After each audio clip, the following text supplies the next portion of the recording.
Alors, pour étudier le signe de ça, donc là, on voit qu'il y a un A dans le ln et des A normaux. Donc, quand on a ça, on ne peut pas résoudre directement l'inéquation ça supérieur ou égal à 0. Mais ce qu'on remarque, c'est qu'on peut mettre A en facteur. Voilà, comme ça, on peut faire un tableau de signes. On va faire une ligne pour ça, une ligne pour ça. Donc pour la ligne avec A, le signe est évident puisqu'on sait que A est strictement positif. Et là, pour le signe de ça, donc là par contre le signe n'est pas évident, il faut résoudre l'inéquation. Donc je vais passer ln de A de l'autre côté. Ensuite pour enlever le ln, donc j'applique l'exponentielle de chaque côté. Donc là ça fait directement A. Ouais, donc ça fait E, donc ça fait, je vais écrire dans l'autre sens, A plus petit que E. Donc le tableau de signes, donc A il est strictement positif, donc de 0 à plus l'infini. Donc une ligne pour petit a, une ligne pour 1 moins ln de a,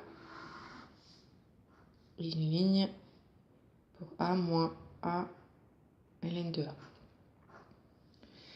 Donc a, il est strictement positif. 1 moins ln de a, donc c'est positif quand a est plus petit que e. Donc positif quand on est plus petit que e, donc négatif après. Et donc pour le produit des deux lignes, on a ça. Donc ça c'est le signe du minimum, a moins a ln de a. Ensuite, déterminer le nombre de points communs à gamma et delta A. Donc on va utiliser le signe du minimum. Comme ça fait comme ça, si le minimum est positif, l'ensemble des valeurs seront positives. Donc ça passera jamais par 0. Si le minimum égale 0, ça passe une fois, on a une fois la fonction qui est égale à 0. Et si le minimum est négatif, on passera une fois par 0 ici, on sera dans le négatif. Et après, en remontant, on aura aussi une autre fois, on passera une autre fois par 0. À chaque fois qu'on passe par 0, on a un point d'intersection au niveau des courbes. Voilà, donc là, on va avoir 3 cas. Donc, premier cas, si A appartient donc à 0 vers E.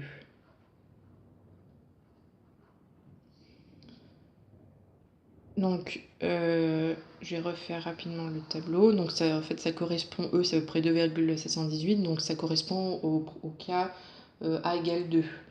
Enfin, ce cas-là est dans A2 est dans l'intervalle là.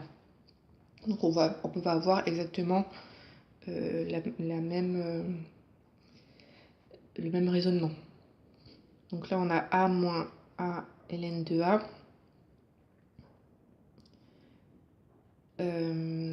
C'était en ln de A.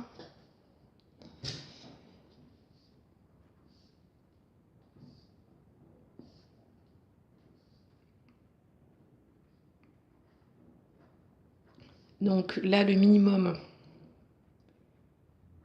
il est strictement positif.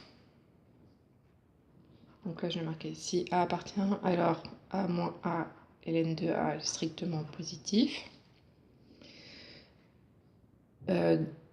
Donc le minimum de la fonction fa est strictement positif. Donc l'équation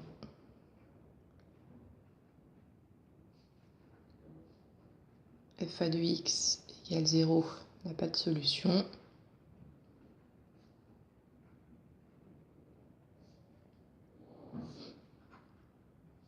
Donc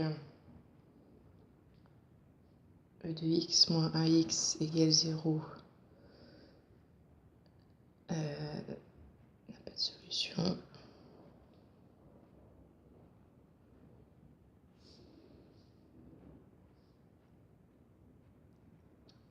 Donc e de x égale ax n'a pas de solution.